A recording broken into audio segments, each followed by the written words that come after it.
You ever try something for the very first time and just absolutely crush it? An amazing, thrilling feeling? We call it beginner's luck. But what if I told you that that first sweet taste of success is actually a pretty dangerous psychological trap? Okay, let's get into it. I want you to think back to that one time, where everything just clicked completely against the odds. It feels incredible, right? It's that exact moment you start to think, wait, maybe I have some kind of secret hidden talent. Maybe your first stock pick shot to the moon, or you walked into a bowling alley and threw a perfect strike on your very first try. Or maybe you just casually played a hand of poker with friends and somehow walked away with the whole pot. That's the electrifying moment we're talking about, the one that makes you go, whoa, I'm a natural at this. But here's where we need to pause and ask the really important question.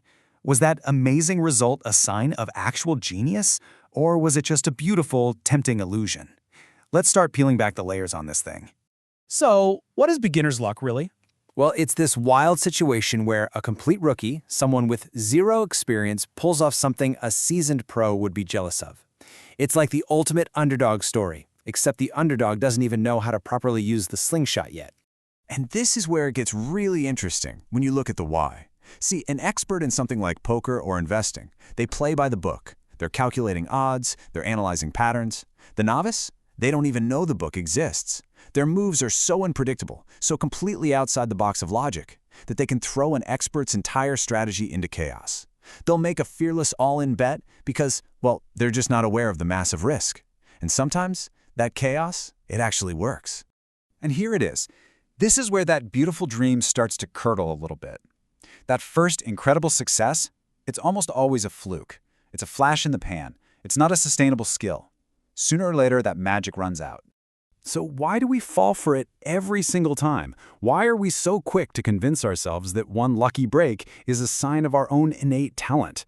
Well, the answer lies in a really powerful cognitive bias that's wired into all of us. This old proverb just hits the nail on the head, doesn't it? When you have just a tiny bit of knowledge, or in this case, a tiny bit of success, you can feel like you know everything. And that false confidence can be incredibly misleading. And this whole thing has a name. The Dunning-Kruger effect. It's this fascinating principle that explains why, often, the least skilled people are the most overconfident.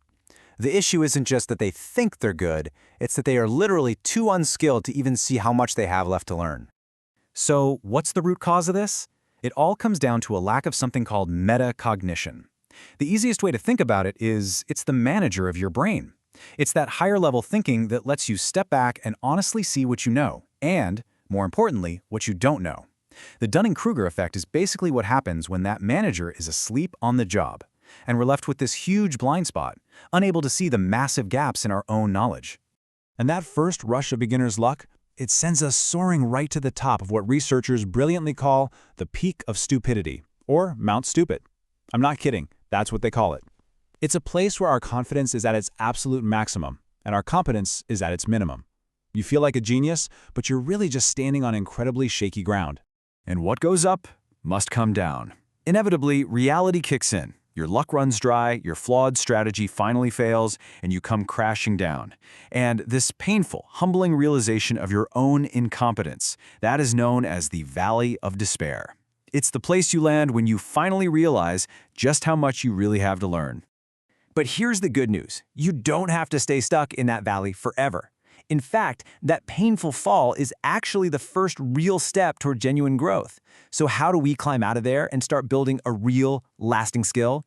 Turns out there are two key strategies. The path forward is really a two-pronged attack on our own ego. First, we have to cultivate something called intellectual humility, which is just a fancy way of saying we need an honest awareness of our own limitations. And second, we have to totally change how we feel about feedback. We need to start actively hunting for the critical, uncomfortable truths instead of just fishing for compliments. The ancient philosopher Socrates absolutely nailed the idea of intellectual humility thousands of years ago with this one. True wisdom, real wisdom, it doesn't begin until you recognize the sheer vastness of your own ignorance. This isn't about beating yourself up. It's about having a realistic map of what you actually know.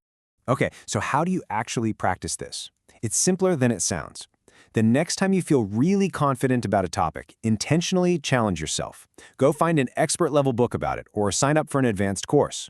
And if you start to feel completely overwhelmed by how much you don't know, that's not failure. That feeling right there is the sign that your brain is actually genuinely growing. Now let's get to that second strategy, which is every bit as important. Look, we are all naturally wired to seek praise. It just feels good. But praise almost never helps us improve. If you want real growth, you have to hunt for the feedback that stings just a little bit. Just look at this comparison here. Hearing "great job" or "you're such a natural" feels nice, but they're empty calories. They don't give you anything to work with. What you really need to hear is, "this part right here is illogical," or "your evidence is pretty weak here." That's the kind of feedback that actually contains a roadmap for getting better. So, after all of this, how should we look at that initial lucky break? Instead of seeing it as this dangerous trap, we can reframe it into something way more positive and powerful. I love this way of looking at it. Beginner's luck isn't proof that you're a genius. It's just a friendly invitation. It's the universe tapping you on the shoulder and saying, hey, this could be interesting for you. Want to come inside and actually learn how it works? Now, accepting that invitation, that's the easy part. But the real journey, the path to true, undeniable mastery, that belongs only to those who are brave enough to leave that peak of stupidity behind and make the difficult, humbling journey across the valley of despair. So the next time you experience that incredible rush of beginner's luck, absolutely enjoy it. But then take a quiet moment and ask yourself this one critical question. Are you going to mistake the invitation for the destination? Or are you ready to roll up your sleeves and start the hard work of building something real?